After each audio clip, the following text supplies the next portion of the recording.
You're listening to WKDW Radio 97.5 and KDWRadio.com, broadcasting from the Bishop West Real Estate Mobile Tower in Northport, Florida. It is so nice where I'm at today. It's not sunny. I'm up in Columbus, Ohio. I drove down from Cuyahoga Falls, but I've got a very, very special guest in the house, and I got to ask a real quick question to Phil first. Is it sunny down there?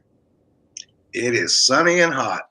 Well, it is sunny and hot, and it is overcast, rainy, and kind of not, I wouldn't say cool, but very pleasant to sit in my car today. I'm not overcast, sunny wise. At least I've got some shade being sheltered on me here, and I'm not going to sweat myself out of my truck. But I've got Phil Stokes in the house. I was going to have Barbara Langdon on, and I have to apologize real quick to Debbie McDowell. Sincere apologies to me, but she is going to be on the show on Friday. So please tune in and listen to what we've got to talk about. There's a lot of things happening in Northport, and I know Debbie was so excited about being on the show today. Got the call. I kind of double booked it all. It was totally my fault. I take full responsibility for it, but she was gracious enough to slide in and take Friday's slot, and we're going to make everything work out. And we're going to get Northport information out the most effective way we know how, and that's just by talking about it. So I'm going to let Phil introduce himself right now and then give a highlight about why he's on the show today. Go ahead, Phil. Thank you, John. Thank you very much for having me on the show. I'm Phil Stokes. I'm running for Northport Commissioner District 5 seat that's being vacated by Jill Luke this November. And I'm here on John's show to talk a little about myself, allow him to ask me some questions, and hopefully to allow the viewers out there to learn a little about me. Well, and we look forward to doing that. I think we need to do that with more of the commissioners. I know that the big thing that's coming up soon is with the Chamber of Commerce, correct?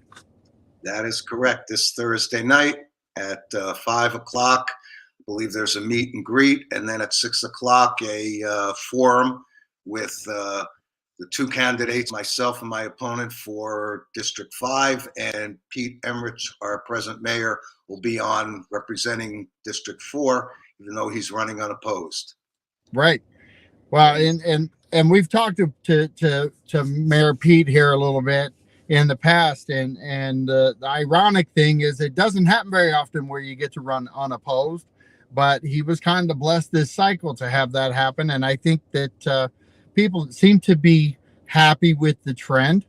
But I want to ask you real simple up front, why are you running? Well, John, I spent 40 years of my life working hard, earning a living, trying to make ends meet. And 7 years ago, I retired. I spent a couple of years with my better half, Val.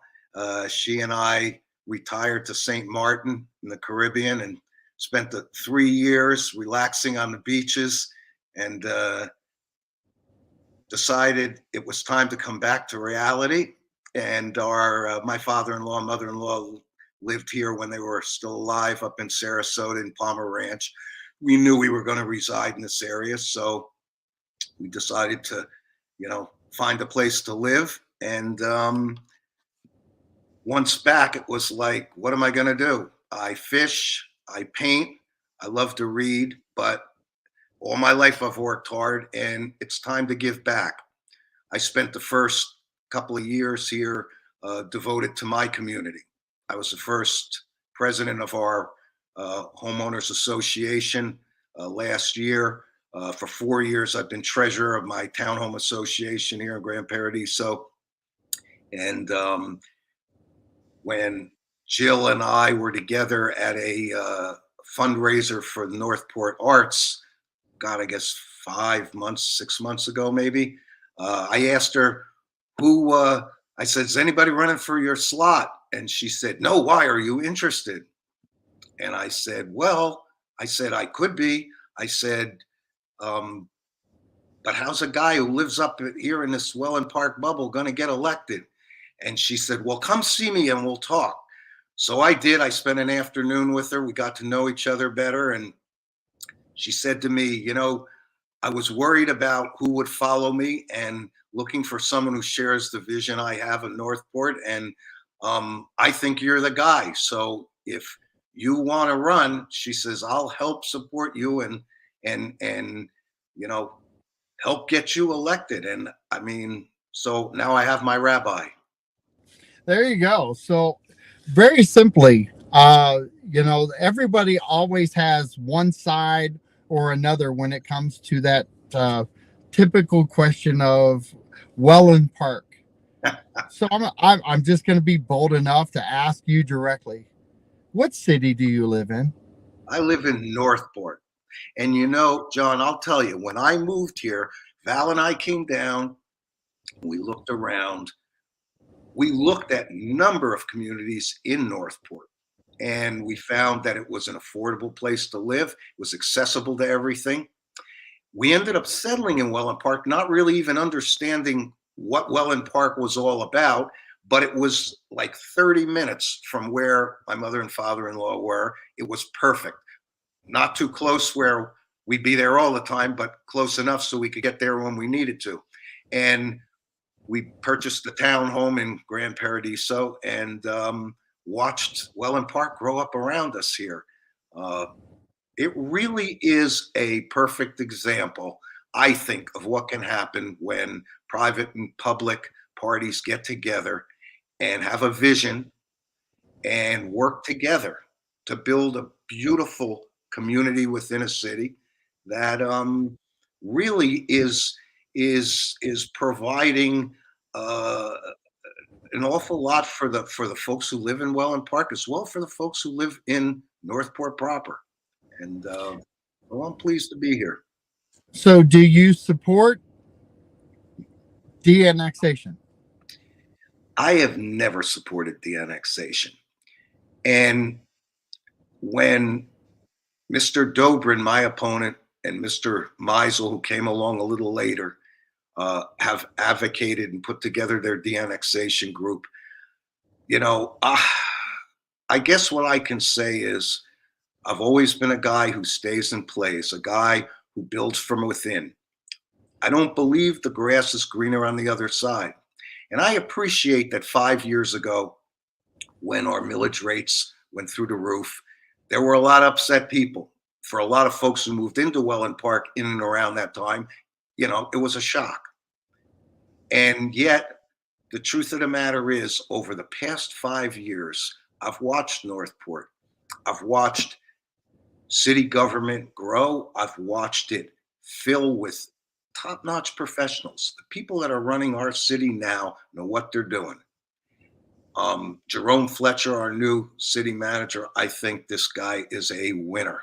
There's no doubt in my mind. He may not have sat as a city manager elsewhere, but this fella is sharp. He shares the vision. He seems to have the respect of all the folks who work for him. And I look at our present commission and I see a group of people who are diverse, yet share the vision of where Northport needs to go. And I have to say, we're a 65-year-old plus bedroom community that's exploding. I mean, our population is just going crazy. And there's not much we can do about that. It is happening. What we can do is control our growth, and we can work hard to develop ourselves economically so that we take the tax burden off of our property owners, so that we balance our city with residential and retail and commercial and light industrial. Economic development's been something that I think Northport sorely lacked for years. And I think its time's come. It has. We've exported our people. Everybody goes elsewhere to work. And they should not only live here, but they should play here and they should work here. So, how would you win over a DNXer's vote? Well, I would say when people ask me now, what about the annexation? I say, who needs it? The reality is that all the things that people pointed to in Northport that they had concerns about don't exist today. I don't believe that being an unincorporated part of Sarasota County is going to yield any significant tax benefit. The truth is, the 200 to 300 million dollars that the developers have put into this Welland Park development, given to the city, which they're supposed to get reimbursed with through impact fees over time. The reality is that um, if we get moved to the county, somebody's going to pay for that. Somebody's going to pay for that, and who's going to pay for it is the taxpayers. That's who always ends up paying for it. And where are you going to find services as good as we get from our police, our fire, our EMTs, and our city government? I've lived all over this country, and I really put them up against anybody. If we go to the county did not embrace Welland Park. Northport embraced Welland Park. So, where are the services and the support going to come from? They're going to come from Northport and Venice and maybe Englewood at a premium. And I just don't see the savings. I hear all the analysis that Mr. Meisel and my opponent, Victor Dobrin, have spouted. But the truth of the matter is, nobody knows. Okay, it's a pig in a poke. And I know this here in Northport, we've got a city who opened their arms to us, who have worked hard to upgrade the quality of services the city provides. They've held our millage rate flat for 3 going on 4 years, and they're making an investment in our future growth. We're building reserves. We're looking at economic development that'll help keep taxes low as we move into our future. And again, I say the annexation, who needs it? That's my argument. And for those who really feel compelled, who want to leave, nobody forces them. Okay. Northport's a wonderful place. There's great people in Northport, hardworking, proud people. I'm proud to say I live in Northport, and I intend to stay in Northport. So, I'm going to go back to when you moved in. Can you give an overview of how you learned that you actually lived in the city of Northport? I always knew I lived in Northport. I mean, when I came here, when Val and I came here, we looked all over the area. We looked at a number of communities. It's pretty hard to miss the pillars that say, "Welcome to Northport." Salesmen, let's face it, the real estate salespeople, not just in the Welland Park, but in some of the neighboring communities, have marketed all these developments as Venice. And I get that. I guess I get that. But, the reality is when you're making an investment in a property, I mean, it's pretty hard for me to understand how you could buy something without knowing where you're living, where you're going to pay your taxes, and who's going to provide your services. So, for me and many of the people I know, we knew we were going to live in Northport. And there are those people who don't. I mean, quite frankly, Mr. Meisel, who's now the chairman of West Villages for Responsible Government, said he bought his home online. He had no idea he was living in Northport. Mr. Dobrin, I couldn't begin to tell you. But I can tell you this, that for the past 5 years, these two gentlemen have been denigrating our city.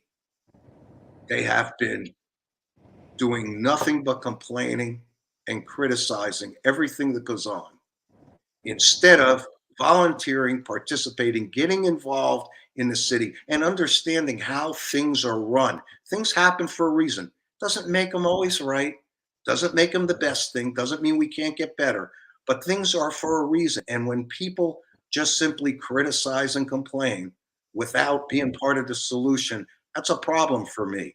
And now my opponent joined this race. It's asking the people of Northport to support him when all he's wanted to do is leave the city. I mean, it's a pretty clear choice, if you ask me. So I'm going to go into a little bit of the service side of what you've seen grow. How long have you been in Northport now? 5 years.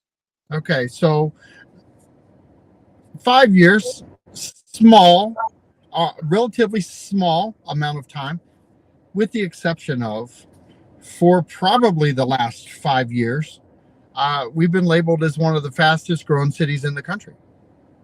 Right. So, as one of the fastest growing cities in the country for the last 5 years, I also believe that we've amped up the growth in that Welland Park area over the last 5 years. I think far beyond expectation. Do you feel like services today are at a premium, or are there things as a incoming commissioner that you would analyze and suggest? Well, from the standpoint of Welland Park, I don't necessarily think so. The police and fire and EMT services to our section of the city are outstanding. The new safety building is magnificent. The services we get here in Welland Park are top notch. Throughout the city, there's challenges. I mean, we have water and sewer issues. We have infrastructure issues. Um, we need to get Price Boulevard finally widened. We need to deal with Mineral Springs and develop that vision and develop that property. So there's a lot of challenges that the city experiences. I think the activity centers that city government have established throughout Northport to help expand retail, commercial, and light industrial is key to the future of our city. And I think that's where a lot of the focus and energy has to go. If I get elected, I may be the District 5 representative, and I will certainly represent the folks in District 5. But I represent and will represent everyone in the city of Northport. And not that we need to necessarily emulate what's happened in West Villages or Welland Park, everywhere else, but all throughout our city, there are areas we can do development in that will allow people to work and play and live in their city and take advantage of some of the beautiful natural resources we have, the parks and recreation we have. And I think that's where the focus needs to be over the next 5 to 10 years. I really do. If we miss that opportunity, we miss a big chance to not just continue to grow via population and be the biggest city in Sarasota County as we are, or the 9th fastest growing city in America, but we also have the opportunity to be one of the best places in all of Florida for people to live. Let's pop that question back up, Marie. Chuck English had a good question. Can you read that okay, Phil? I keep hearing him discuss two different entities, Welland Park and Northport. History. Initially, this development here, as it was developed, was West Villages. And there still exists a West Villages Improvement District, which is the quasi-governmental taxing authority that handles our infrastructure and bills us via our CDDs for our water, sewer, our infrastructure here in West Villages. However, about a year back, not quite, the developers changed the name of West Villages to Welland Park. And primarily, I think, for marketing reasons. And so they are one and the same. But Welland Park is the successor name. So as a neighborhood, Welland Park, in the city of Northport, because that's truly what it is. It's just another label to put on an area of Northport. Where do you think things have to change within the city walls to build that rapport deeper in the Welland Park, West Villages area? Are you speaking with regard to the relationship between the rest of Northport and Welland Park? I no, I and I'll correct. I'll adjust a little bit here. So we've got a fraction of every area in the city that they they get a lot of misinformation. They get a lot of misleading information.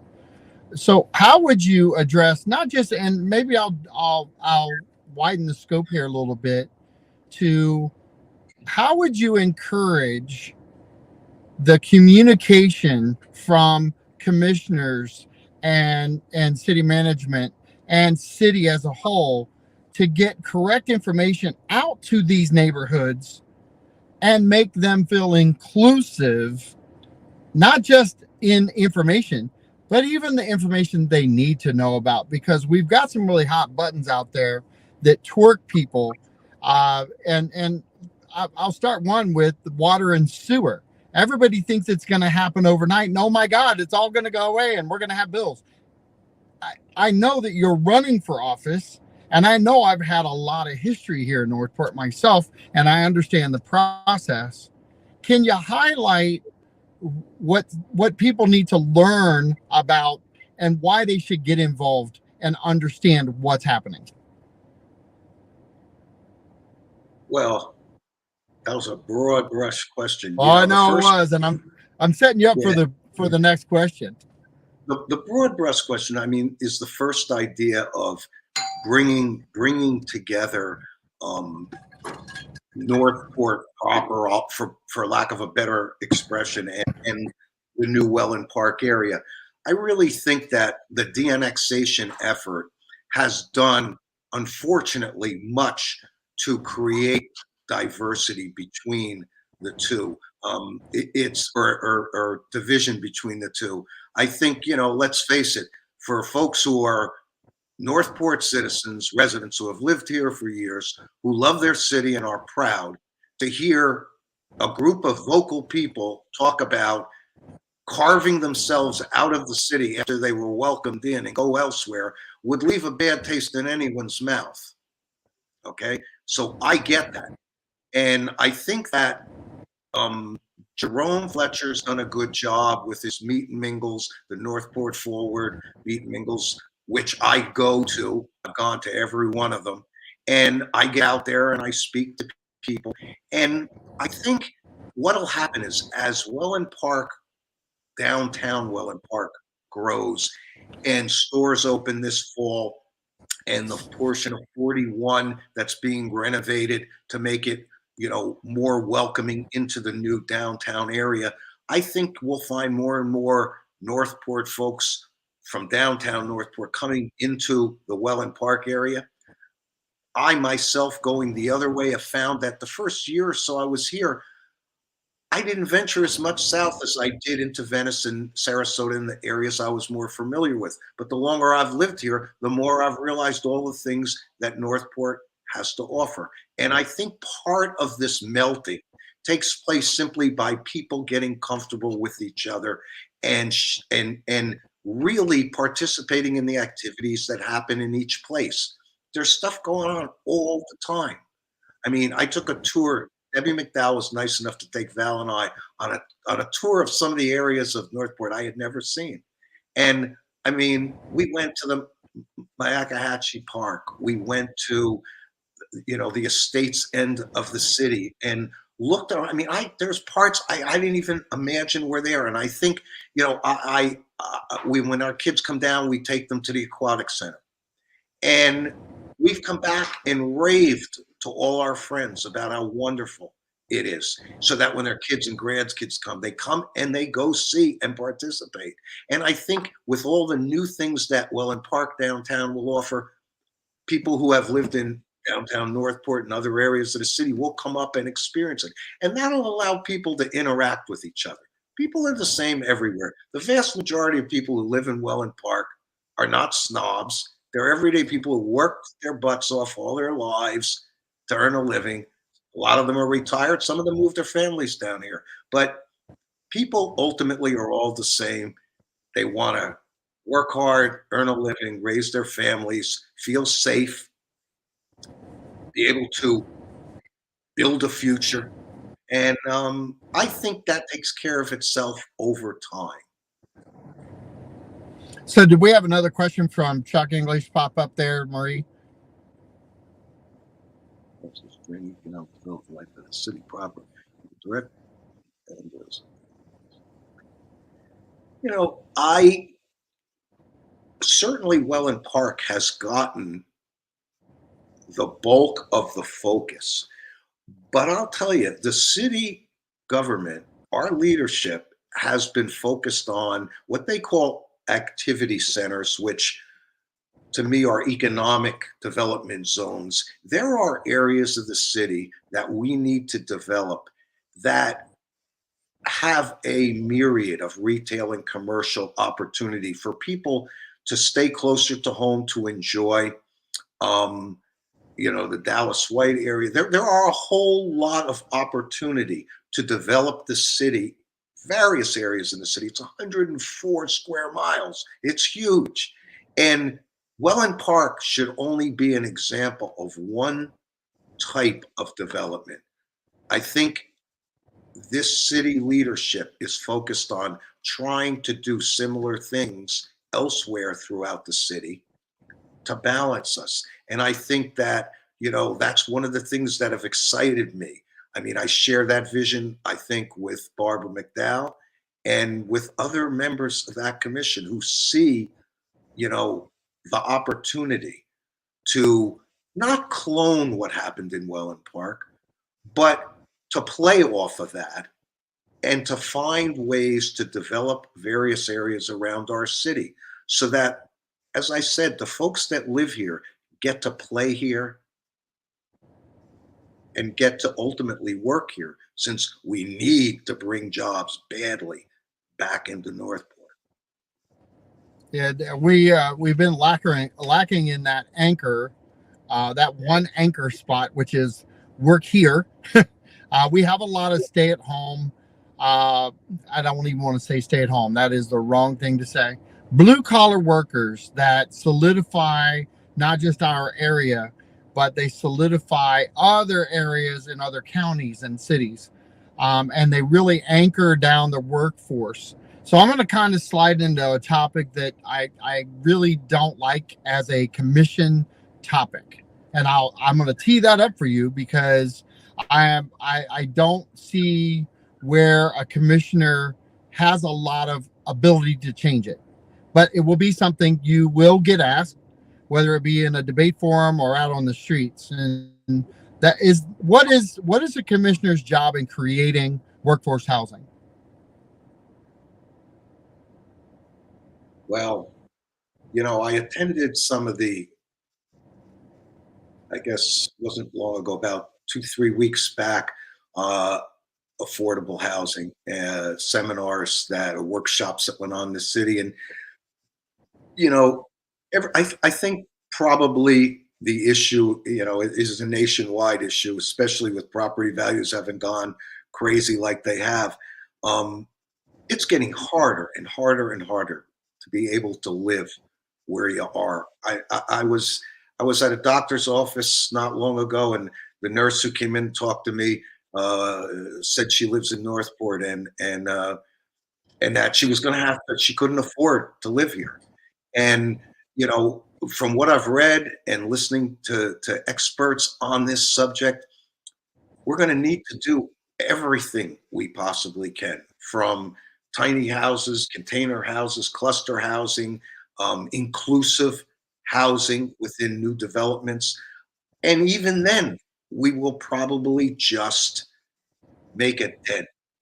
And to me, the answer is bringing not just any old jobs, but jobs that pay better so that our citizens can afford to live here and work here and afford it.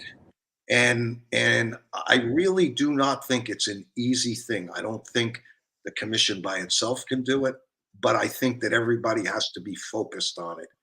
And and if we don't, the problem gets worse. It's just that simple. So, would you say that a commissioner's job is really not to create workforce housing, but to help create the city that helps the growth of jobs?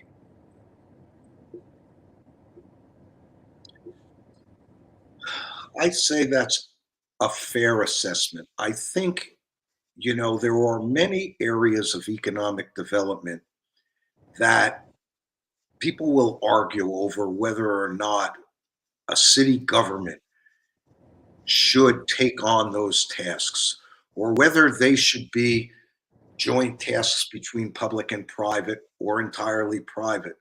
And the free market economy does have to work itself. I think cities can create incentives, they can create assists, they can pass ordinances, they can do things that will help facilitate the solutions to some of these problems. But to take these tasks on themselves, I'm not so sure. Would you be open to dialogue when it comes to creating a tax break for, and I hate, I'm going to tell you this, as a show host, I'm not supposed to interject and try to guide people, but I'm not a fan of the label affordable housing. I'm not a believer that affordable housing is a favorable word in open public. Workforce housing is something totally different. There's mixed use land opportunities that create opportunities for the workforce housing to be above maybe a different type of facility that would come in that people would be able to hire people and actually house them where they work, which in this environment that we're in today with all of the gas prices, economic price, pricing going through the roof on every tangible item that we touch, feel, and use every single day. Workforce housing should be a hot button for, and I believe it is, a hot button for every city out there. And I like the fact that you opened with, this is not a Northport problem. This is a national problem. So we have every city and village in the nation trying to figure out how to get workforce housing in their area. So the competition is high.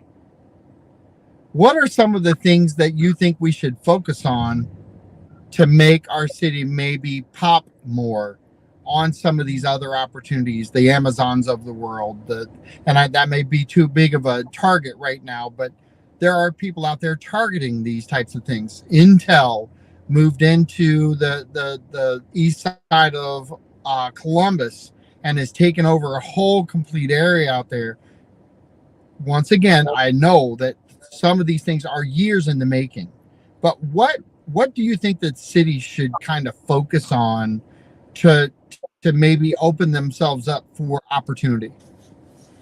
Well, you know, uh, the city government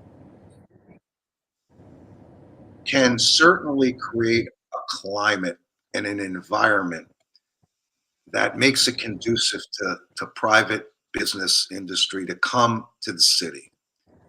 Um, but it takes a plan, it takes a vision. City leaders have to decide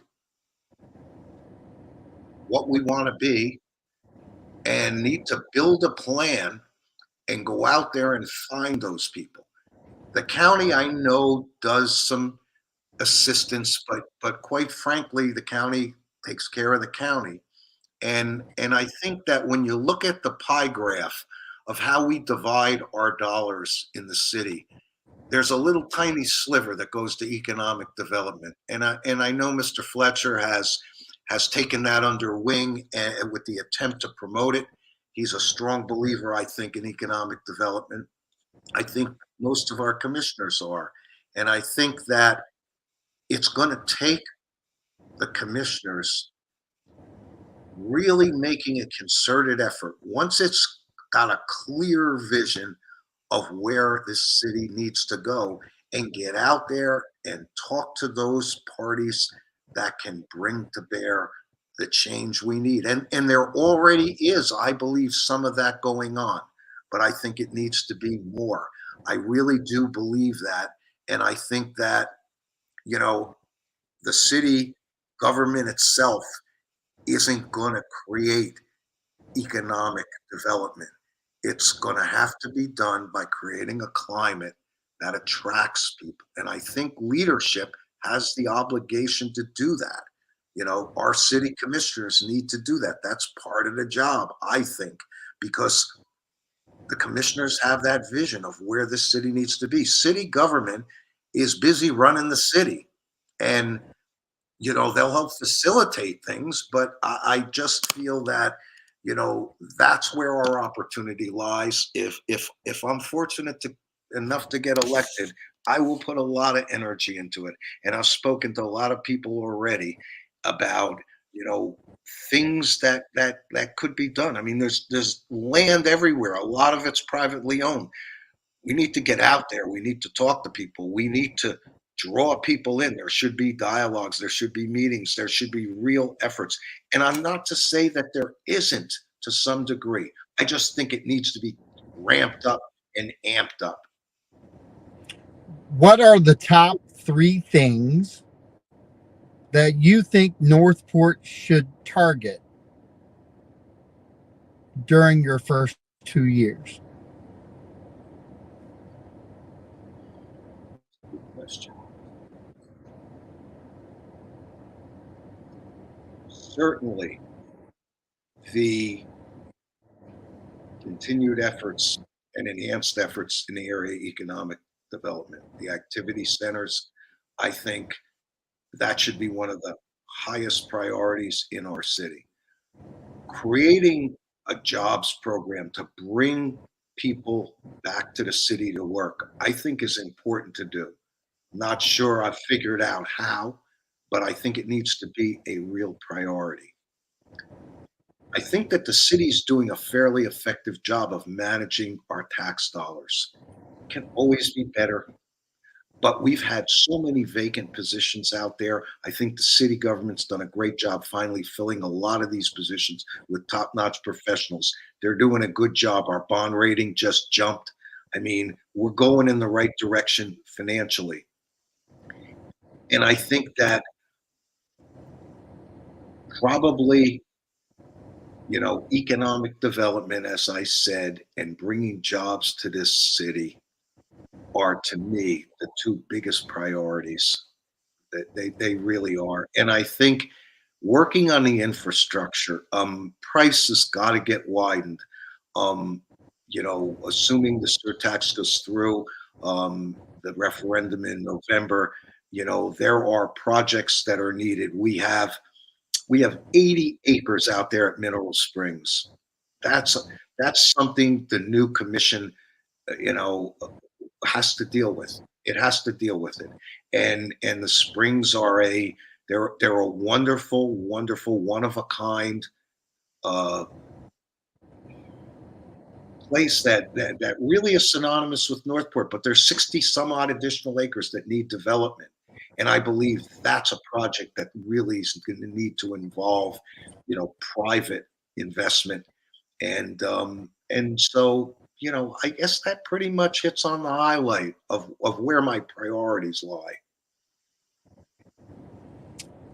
How are you going to take those ideas and work with 4 others and the new city manager to get things started in the vision that you have? Interestingly enough, from having reached out and spent a lot of time with each of them, to a greater or lesser degree, they all share pretty much that vision, that belief that this is the direction the city needs to go. I do believe that. But I think it's going to take, um, it's just simply going to take individual members of the commission to reach out and to make the effort to attract the kind of investment, the players that can come to Northport, be shown around, see the opportunity, and it's already happening to some degree. It is, not all of it everybody knows about. And I think that it just takes a commitment. I mean, I've talked to people who have said, and from my own personal life experience, you got to have a vision, you got to have a plan, and then you got to have the commitment to go do it and get out there and do it. In my career, I bought and sold companies for an extensive period of years. And we used to see the vision. We identified what we wanted to do. We found the candidate to acquire. We put our plan together. We went out and raised the money for it. We made it happen. And then we managed it. And it's just a matter of getting out there and doing it. It's easy to get distracted into the day-to-day of governance. And I get that. I do. Not all those things are very important and they have to be addressed. I just think that the window, not that the window's closing, but I think that we have a huge opportunity. And I think it just takes putting economic development on the front burner all the time, always in our heads, and everybody pushing. And I think that there are people not just sitting on the commission, but people in our city who have contacts, who know people, who have worked hard in this area. And I think that many people would love to bring their expertise to bear. Northport has all this opportunity for development, and developers are all about making money. I believe people can come here and make money in Northport. Ginger, how are you doing? Go ahead. If you can read that one, can you read it out loud? Yeah, if you look at the city's development viewer, you see proposed 3,356 combined multifamily, single-family residences from Tropicare Boulevard to Woodhaven, drive along Toledo Blade Corridor. There are more proposed for Sumter. Creating housing isn't an issue. Affordability is the issue. True that. True that. So affordability. Let's step back here a little bit, because we all want to talk about affordability, but we don't want to really confront what caused the affordability, which is the growth. Everybody wants to take advantage of all the money they're making on their home. They want to refinance. They want to take their 20%. They want to get rid of their PMI. They want to do all the things that are positive within their households. But then they want to talk about affordability and how can we make things more affordable in an area across the nation, by the way, not just here, across the nation. Now, I have met with one of our commissioners, along with several other people, and had these open dialogues. That's why my approach to workforce housing, or the bad word, affordable housing, it lays land, it lays the idea that the government can actually change that. There really isn't anything. I haven't met a commissioner yet who can snap their fingers and actually change the affordability of living here. It just doesn't work that way. So let me ask you maybe a different way. Is there a program that you know of currently, other than an adjustment for salary, which is affordable housing, other than creating the environment for positive growth and job growth with that. So if you're not creating the job growth at the same rate that your housing market is, you're never going to change the dynamic. How do we do that as a commission, 5 commissioners based commission and a city manager? How do we change that other than what you've talked about today, which is changing the environment of how to grow the city? Good question. Really good question. And not an easy question to answer necessarily, but the economic zones that are being set up are inclusive of some residential development and work, workplace housing. I mean, workforce housing to be able to utilize an area to combine jobs and housing, is something that the city hasn't quite yet refined. We still haven't, as I've seen it, allocated the percentages of what within these economic zones need to be residential and commercial and retail. But I I really think that it's no one magic wand that fixes this problem, John. I think it's got to be redundant, bringing business with higher paying jobs. It takes a level of, I'll call it affordable housing, of a variety of natures, inclusive housing, where within these developments there are properties that are, allocated for folks that can't afford the high cost of some of these newer developments. And, the ability to create creative clusters of development with a combination of retail, commercial, and housing right within some of the existing structures. I mean, that's another idea. Tiny houses, cluster houses, container houses. I mean, it's going to take literally everything, and it's going to take the economy. I mean, the reality is, um, costs are just so far exceeding income for people, and and there just is no easy, simple way to say that Northport's commissioners or city government or any town or city's government's going to be able to wave a wand and fix this problem. I think is unrealistic. I think you just got to do a little bit of all of them. You've got to work hard at them, and you've got to make as big a dent as you can in them. I just don't see any magic bullet. I really don't. No silver bullet for this problem. So I'm going to kind of set you up here a little bit with, I think, an easy one, because I have kind of hammered you a couple times now with the harder questions, and I'm glad you handled them the way you did, because the truth of the matter is, this is the first time I've met you. We didn't have a conversation before the show, other than maybe 3 questions of, "Hey, where you at?"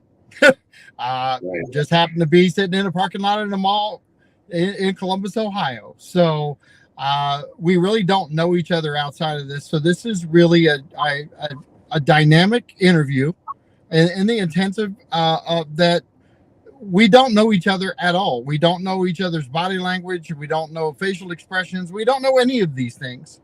And I have to give you some kudos, because there hasn't been a question yet that you haven't confronted. And I don't think there's been a question that you've thrown fluff at.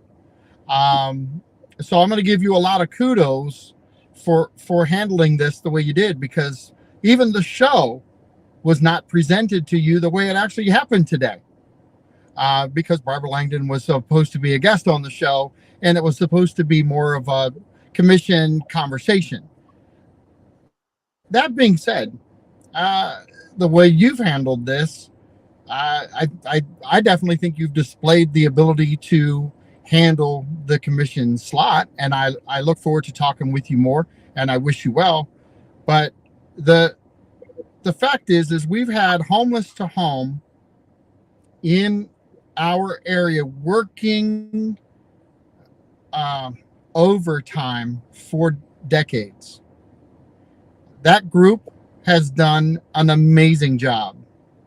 Affordable housing has been a hot button since I've been in Northport, even though we've been the workforce housing place to go.